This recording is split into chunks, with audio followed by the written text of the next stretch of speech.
Il y a tellement aucun monde où il flop. Vous allez peut-être me prendre pour un fou. Et peut-être que l'histoire me donnera tort. Mais du fond de mon cœur, je sais qu'il n'y a pas un monde où Marcus Rashford va flopper au FC Barcelone. Il va tout casser en Liga. Et il est pas seul. Parce qu'on va parler de toutes les premières aujourd'hui. Ronny Bardghji. Le parfait remplaçant pour Lamine Yamal. Jeune, talentueux, gaucher, bonne finition. Excellent techniquement, bon à la passe, avec un pas trop gros statut pour accepter le statut de remplaçant. Aujourd'hui m'a fait kiffer. Dro, je le découvre, comme vous. Dro Fernandez, 17 piges. Vous prenez une pile, vous la mettez dans un réacteur nucléaire, vous avez Dro. Il prend la balle, il tartine de partout. En plus aujourd'hui il marque un but, une belle reprise de volée. Non lui là, vous me le surveillez. Geoffrey Torrens. Punaise, jamais j'aurais imaginé aimer autant un joueur que lui.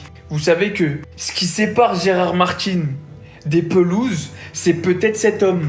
Baldé titulaire, Geoffrey Torrens remplaçant, Gérard Martin, 3e remplaçant dans la hiérarchie, et tout le monde est content. Et allez juste voir les highlights du match si vous n'avez pas vu. Vous allez voir l'aisance technique du mec. Bon, faut qu'il se canalise un petit peu parce qu'il est fou.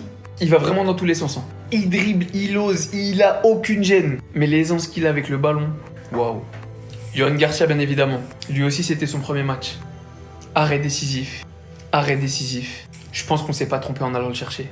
Honnêtement, ce mercato, concrètement, si on se décide de faire confiance aux jeunes de la Masia, comme Hector Fort et Geoffrey Torrens pour le jouer latéraux, on a peut-être fait le mercato parfait, au vu des finances du club. Tous les postes sont doublés correctement, avec des joueurs de talent, à développer, jeunes, mais qui peuvent péter à tout moment. Cette saison, on va pouvoir souffler un petit peu plus, faire souffler les cadres. Je sais que c'est qu'un match de pré-saison. On ne tire pas de conclusion, mais le positif, on le relève quand même. Les gars, le monde est méchant, le monde est cruel. Aujourd'hui, il y a eu un match amical, Barça contre Vissel Kobe. Barça, ils ont gagné 3-1, tranquille. Maintenant, le problème, moi, j'ai pas vu le match, mais j'ai été sur les réseaux, je vois, ça démarre Lamine Yamal. En mode, Yamal, il a été mauvais. Yamal, il a pas réussi à passer l'arrière-gauche japonais. Yamal, il va payer toutes les vacances qu'il a fait, etc., etc., etc. En mode, il a réussi 0 dribble sur 6 tentés. Bon, bref, c'était un mauvais Yamal. Le problème aujourd'hui avec les réseaux, c'est que même les matchs amicaux, si t'es pas bon, alors que tu reviens de vacances, hein, c'est fait pour te préparer, on va te démarrer. En mode là, Rafinha, il avait mis un bandeau à la Ronaldinho. Ils ont dit, regardez son premier match, 6,8 en mode Ronaldinho. Et le premier match de Yamal, numéro 10, 6,3 sur 10. Donc je disais, le problème avec les réseaux, c'est qu'aujourd'hui, même un match amical, il va être décortiqué, comme si c'était un match officiel. Et ce qui est relou, c'est que c'est dans les deux sens. Parce que si aujourd'hui, Lamine Yamal, il aurait fait un bête de match, tous les Barcelonais, ils seraient venus dire, eh, ballon d'or, ballon d'or, ballon d'or. Alors que non, c'est un vieux match amical, ça compte pas. Ils sont là juste pour se préparer. Et quand ils font un vieux match, les gens, ils vont les démarrer. Comme si, genre, ils étaient nuls, tu vois. Donc les gars, ça c'est pour vous dire, les Barcelonais et les anti-Barcelonais. Quand Lamine Yamal, il fait un bon match, alors que c'est un match qui vaut rien, arrêtez de le mettre ballon d'or tout là-haut, je sais pas quoi, et d'en faire des tonnes. S'il fait un bon match, tant mieux. Mais c'est pas dès qu'il fait un bon match, oh, le ballon d'or, oh, c'est le meilleur joueur de tous les temps. Eh oh, calmez-vous. Mais, à l'inverse, s'il fait un match nul, dans un match qui sert à rien, ça sert à rien de dire qu'il est dégueulasse, que ça y est, il est en train de chuter, sa carrière elle est en déclin. Eh les gars, faut doser dans le bien et dans le mal, doser, soyez justes.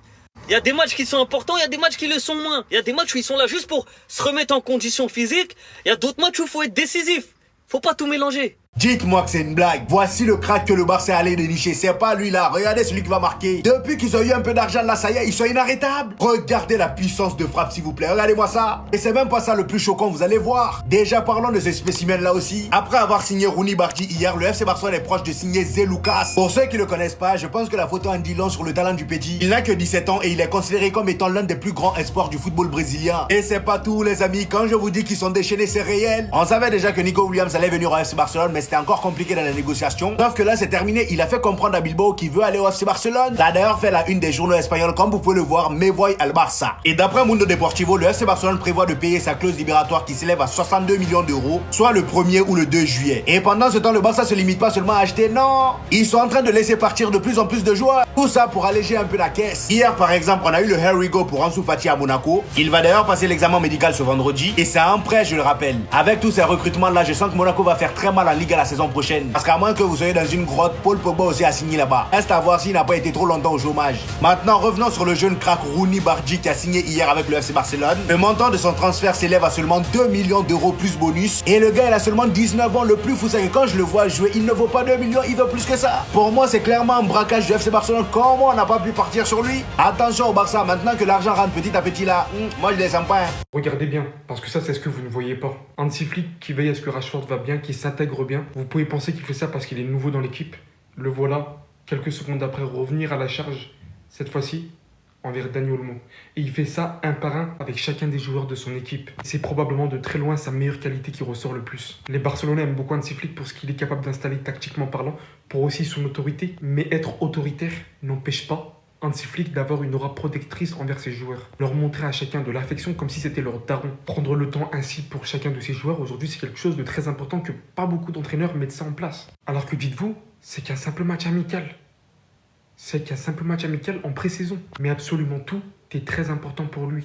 On avait vu l'information récemment où on nous disait qu'Hansi Flick avait pris de nouvelles mesures parce qu'il n'avait pas aimé ce qui s'est passé chez certains de ses joueurs lors des événements festifs de cet été, notamment tout ce qui est la minimale, etc. Il est autoritaire quand il le faut pour leur bien, comme vous pouvez le voir. Il sait se comporter aussi de manière très protectrice. C'est ainsi qu'il arrive à créer ce noyau de famille entre ses joueurs et lui.